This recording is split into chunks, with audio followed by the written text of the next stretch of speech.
ಒಂದು ಸಿನಿಮಾ, ಒಂದು ವರ್ಷಕ್ಕೆ ಒಂದು ಸಿನಿಮಾ ಈ ಥರ ಮಾಡೋದ್ರಿಂದ ಕನ್ನಡ ಸಿನಿಮಾಗಳನ್ನು ನೋಡೋಕ್ಕೆ ಜನರು ಥಿಯೇಟ್ರಿಗೆ ಬರ್ತಾ ಇಲ್ವೇನೋ, ಮರಿತಾ ಇದ್ದಾರೇನೋ ಅಂತ ಹೇಳ್ಬಿಟ್ಟು ಇದೇ ರೀಸನ್ ಇರ್ಬೋದಾ? ಸೂಫ್ರಮ್ಸು ಇಷ್ಟು ದೊಡ್ಡ ಸಕ್ಸಸ್ ಆದಮೇಲೆ ಪ್ರಶ್ನೆ ಕೇಳ್ತಿರಲ್ಲ ನೀವು. ಅಲ್ಲ, ಅದು ಸರ್ ರೀಸೆಂಟಾಗಿ ಆಗಿರೋ ಏನಾಗುತ್ತೆ, ಮೊದಲು ಒಂದು ಕಾಲದಲ್ಲಿ ಒಂದು 15 ದಿವಸ 20 ದಿವಸಕ್ಕೆಲ್ಲ ಶೂಟಿಂಗ್ ಆಗೋದು. ಒಂದು ಸಿನಿಮಾ ಒಂದು 3 ರಿಂದ 6 ತಿಂಗಳೊಳಗೆ ರಿಲೀಸ್ಗೆ ಬಂದ್ಬಿಡೋದು. ಇವತ್ತು ಆ ರೀತಿ ಸಿನಿಮಾ ಮಾಡೋಕ್ಕಾಗಲ್ಲ.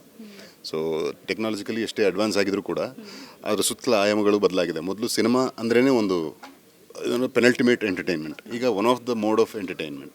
ಸೊ ವಾತಾವರಣನೇ ಬದಲಾಗಿದೆ. ಸೊ ಈಗ ಏನಾರು ಮಾಡ್ತೀವಿ ಅಂದರೆ ಕಾಂಪಿಟೇಟಿವ್ ಆಗಿ ಮಾಡಬೇಕು, ಕ್ವಾಲಿಟೇಟಿವ್ ಆಗಿ ಮಾಡಬೇಕು, and which will definitely take time. And ಯಾರು ಇಷ್ಟು ದಿವಸದಲ್ಲಿ ಸಿನಿಮಾ ಮಾಡಿ ವರ್ಷಕ್ಕೆ ಇಷ್ಟು ಸಿನಿಮಾ ಮಾಡಿ ಅನ್ನೋದಲ್ಲ.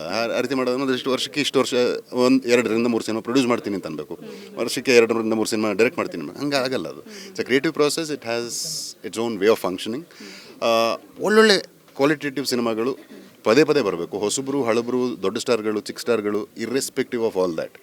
ಕನ್ನಡ ಸಿನಿಮಾಗಳು ಕ್ವಾಲಿಟೇಟಿವ್ ಆಗಿ ಬರಬೇಕು, ಅದನ್ನು ಬೆಂತಟ್ಟೋ ಕೆಲಸ ಆಗಬೇಕು. ಆ್ಯಂಡ್ ರೀಸೆಂಟ್ಲಿ ಎಕ್ಕ ಚೆನ್ನಾಗಿ ಹೋಯ್ತು ಅಂತ ಕೇಳ್ಪಟ್ಟೆ, ಆ್ಯಂಡ್ ಜೂನಿಯರ್ ಚೆನ್ನಾಗಿ ಹೋಯ್ತು ಅಂತ ಕೇಳ್ಪಟ್ಟೆ. ಸೂಫ್ರಮ್ಸು ಇನ್ನೂ ಅದು ನಾಗಲೋಟ ನಿಲ್ತಾ ಇಲ್ಲ. So this is it.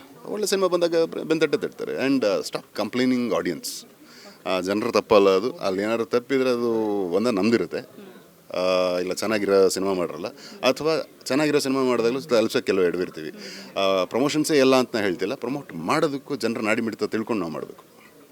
Thank you so much. ಒಂದು ಸಿನಿಮಾ, ಒಂದು ವರ್ಷಕ್ಕೆ ಒಂದು ಸಿನಿಮಾ ಈ ಥರ ಮಾಡೋದ್ರಿಂದ ಕನ್ನಡ ಸಿನಿಮಾಗಳನ್ನು ನೋಡೋಕ್ಕೆ ಜನರು ಥಿಯೇಟ್ರಿಗೆ ಬರ್ತಾ ಇಲ್ವೇನೋ, ಮರಿತಾ ಇದ್ದಾರೇನೋ ಅಂತ ಹೇಳ್ಬಿಟ್ಟು ಇದೇ ರೀಸನ್ ಇರ್ಬೋದಾ? ಸೂಫ್ರಮ್ಸು ಇಷ್ಟು ದೊಡ್ಡ ಸಕ್ಸಸ್ ಆದಮೇಲೆ ಪ್ರಶ್ನೆ ಕೇಳ್ತಿರಲ್ಲ ನೀವು. ಅಲ್ಲ, ಅದು ಸರ್ ರೀಸೆಂಟಾಗಿ ಆಗಿರೋ ಏನಾಗುತ್ತೆ, ಮೊದಲು ಒಂದು ಕಾಲದಲ್ಲಿ ಒಂದು 15 ದಿವಸ 20 ದಿವಸಕ್ಕೆಲ್ಲ ಶೂಟಿಂಗ್ ಆಗೋದು. ಒಂದು ಸಿನಿಮಾ ಒಂದು 3 ರಿಂದ 6 ತಿಂಗಳೊಳಗೆ ರಿಲೀಸ್ಗೆ ಬಂದ್ಬಿಡೋದು. ಇವತ್ತು ಆ ರೀತಿ ಸಿನಿಮಾ ಮಾಡೋಕ್ಕಾಗಲ್ಲ. ಸೊ ಟೆಕ್ನಾಲಜಿಕಲಿ ಎಷ್ಟೇ ಅಡ್ವಾನ್ಸ್ ಆಗಿದ್ರು ಕೂಡ ಅದರ ಸುತ್ತಲ ಆಯಾಮಗಳು ಬದಲಾಗಿದೆ. ಮೊದಲು ಸಿನಿಮಾ ಅಂದ್ರೇ ಒಂದು ಪೆನಲ್ಟಿಮೇಟ್ ಎಂಟರ್ಟೈನ್ಮೆಂಟ್, ಈಗ one of the mode of entertainment. So ವಾತಾವರಣನೇ ಬದಲಾಗಿದೆ. ಸೊ ಈಗ ಏನಾರು ಮಾಡ್ತೀವಿ ಅಂದರೆ ಕಾಂಪಿಟೇಟಿವ್ ಆಗಿ ಮಾಡಬೇಕು, ಕ್ವಾಲಿಟೇಟಿವ್ ಆಗಿ ಮಾಡಬೇಕು, and which will definitely take time. And ಯಾರು ಇಷ್ಟು ದಿವಸದಲ್ಲಿ ಸಿನಿಮಾ ಮಾಡಿ ವರ್ಷಕ್ಕೆ ಇಷ್ಟು ಸಿನಿಮಾ ಮಾಡಿ ಅನ್ನೋದಲ್ಲ. ಆ ರೀತಿ ಮಾಡೋದು ಇಷ್ಟು ವರ್ಷಕ್ಕೆ ಇಷ್ಟು ವರ್ಷ 2 ರಿಂದ 3 ಸಿನಿಮಾ ಪ್ರೊಡ್ಯೂಸ್ ಮಾಡ್ತೀನಿ ಅಂತ ಅನ್ಬೇಕು, ವರ್ಷಕ್ಕೆ 2 ರಿಂದ 3 ಸಿನಿಮಾ ಡೈರೆಕ್ಟ್ ಮಾಡ್ತೀನಿ. ಹಂಗೆ ಆಗಲ್ಲ. ಅದು it's a creative process. It has its own way of functioning. ಒಳ್ಳೊಳ್ಳೆ ಕ್ವಾಲಿಟೇಟಿವ್ ಸಿನಿಮಾಗಳು ಪದೇ ಪದೇ ಬರಬೇಕು. ಹೊಸಬ್ರು, ಹಳಬ್ರು, ದೊಡ್ಡ ಸ್ಟಾರ್ಗಳು, ಚಿಕ್ಕ ಸ್ಟಾರ್ಗಳು, irrespective of all that. Kannada ಸಿನಿಮಾಗಳು ಕ್ವಾಲಿಟೇಟಿವ್ ಆಗಿ ಬರಬೇಕು, ಅದನ್ನು ಬೆಂತಟ್ಟೋ ಕೆಲಸ ಆಗಬೇಕು. ಆ್ಯಂಡ್ ರೀಸೆಂಟ್ಲಿ ಎಕ್ಕ ಚೆನ್ನಾಗಿ ಹೋಯ್ತು ಅಂತ ಕೇಳ್ಪಟ್ಟೆ, ಆ್ಯಂಡ್ ಜೂನಿಯರ್ ಚೆನ್ನಾಗಿ ಹೋಯ್ತು ಅಂತ ಕೇಳ್ಪಟ್ಟೆ. ಸೂಫ್ರಮ್ಸು ಇನ್ನೂ ಅದು ನಾಗಲೋಟ ನಿಲ್ತಾ ಇಲ್ಲ. So this is it. ಒಳ್ಳೆ ಸಿನಿಮಾ ಬಂದಾಗ ಬೆಂತಟ್ಟೆ ತಿಡ್ತಾರೆ. And stop complaining audience. ಜನರ ತಪ್ಪಲ್ಲ ಅದು. ಅಲ್ಲಿ ಏನಾದ್ರು ತಪ್ಪಿದರೆ ಅದು ನಮ್ದಿರುತ್ತೆ. ಇಲ್ಲ ಚೆನ್ನಾಗಿರೋ ಸಿನಿಮಾ ಮಾಡಿರಲ್ಲ, ಅಥವಾ ಚೆನ್ನಾಗಿರೋ ಸಿನಿಮಾ ಮಾಡಿದಾಗಲೂ ಅಲ್ಸ ಕೆಲವು ಎಡವಿರ್ತೀವಿ.